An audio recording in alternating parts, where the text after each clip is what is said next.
Hi, my name is Jeffrey Atherton. Welcome to Max Height Design Studio. Today we're going to take a look at how to create rollover buttons from pure CSS. Simple CSS rollover buttons that look great and are easy to do and easy to maintain whenever you want to change them out. Let's take a look right now. Okay, so the first thing we want to do is open up Photoshop and go to File, New. And I'm going to create an image of the double button, which is going to have a width of 300 and a height of 30. Now, of course, you can customize this however you would like. This is just for tutorial purposes here. 300 width, 30 height, hit OK, and here's my space. So now I need to create a guide right down the middle of this, and I happen to have an actions that does that very handily. Centered guides, I just click on that, and since the tutorial is not about creating actions, I'm not going to get into how you create that, but needless to say, you could just draw out a vertical guide to exactly 150, but it has to be exactly half of whatever your image size is here. Since I don't need this horizontal guide, I'm just going to drag that out and get it out of the way. Alright, now I have my my image space here divided in half. So I'm going to draw it using the marquee tool. I'm going to draw a box, and it's going to snap right to my guide, and I'm just going to fill it with any color. And since my foreground color is blue, if I hit Alt Backspace, it's blue, and it fills that with blue. And I actually did not want to do that. I needed to back out of that because I need a new layer first. I want that on its own layer. So I'm going to refill that. And to release the marquee, Control D will do that. That's the hotkey for that. All right, now that I have that done, I need to duplicate that layer and drag it over. With holding down Shift will constrain it, and that snaps into place. Okay, now I have two layers.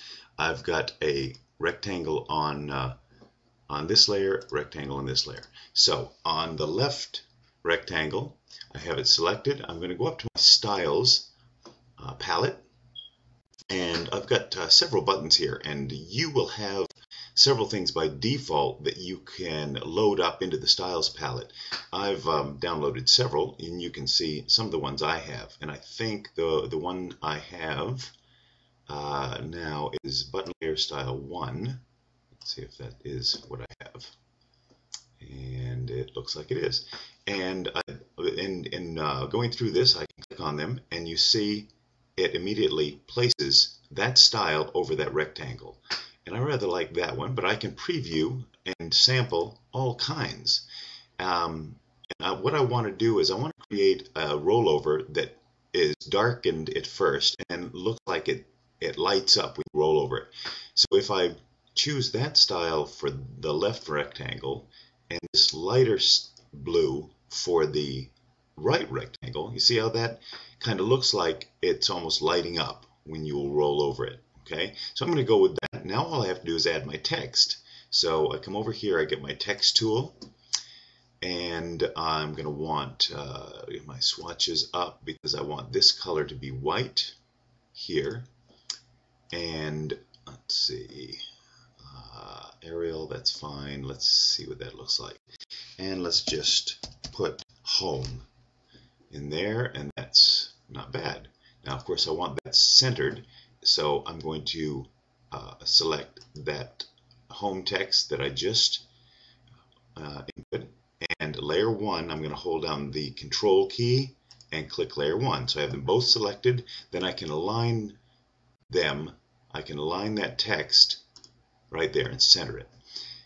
However, I want the text to be over this way a little bit because I'm going to do a fancy little thing where the text moves on the left side to the right side on rollover. All right, you'll see what I mean in just a second. Let me copy that layer and let me move that home over, holding down the Shift. It constrains it vertically and right to there. So you get the idea. When you roll over now, this is the up state and this is the rollover state. All right, that's all we need to do. Actually, I think that that home text on the right side, on the over button, would be better served to be darker blue. Let's see if we can get something a little more vivid and dark there, a little more contrast. Yeah, I think that'll work for now. All right, and that's all we need to do. So there's our button. It's one image that contains both the upstate and the overstate. So now we just go to File, Save for Web and Devices, and we can choose JPEG, we can choose PNG, we can choose GIF. I'm not going to get into how the Save for Web and Devices dialog works right now, but that's for another tutorial. So you click Save, and you navigate to where you want to put this, and I already happen to have it done. It's in my Test Site 12 Images folder, of course, and there it is. So I'm not going to save this one, although you would just name it and click Save, and it would be there. Now back out of that, and back out of that. Now we go to Dreamweaver. We'll bring up Dreamweaver, and I already have a template that I've created, and in fact I'll walk you through the creation of the now. I don't have time for that. All we need to do is get into our CSS. Here's our CSS styles sheet, and I've already put the code in so I can save a little time. Actually, let me show you the HTML, the source code. This is the template page, and I've created a nav div, just called it ID nav, and I've created 5 empty links. And the first link, I've given an ID of nav home. It doesn't link anywhere right now, and it doesn't have any kind of text title on the page because our button is going to be, you can put that in as an alternate. So, so we get, just take a look at that. You create your nav bar first with your links. Notice that I haven't used a list, unordered list, or the list tags at all for this. I've just used the links. Now I'm going to go back over to Styles, and now here's the nav markup for the nav rule is width 150, because if you recall, the image I created was 300 pixels in width, but I want to show just half of it at a time, so that would be 150. So I've created my nav bar to be a width of 150, and my nav home is the ID, it's going back to the source code, of that first link, and that's going to go to the home page, the home link. So that I've ID'd as nav home. Going back to styles, let's take a look at the rules we have for that. Background URL is that nav home JPEG that I created in Photoshop just a moment ago. So that's where that whole image is going to be called. It's going to display it in block format, and the width is only going to show 150. So if you think about that, it's just going to show the far left of that button in its upstate. And you can see right over here in my display panel that it's already showing in its upstate. The width is 150. I have to give it a height of 30, which is exactly the height of the image, the image height.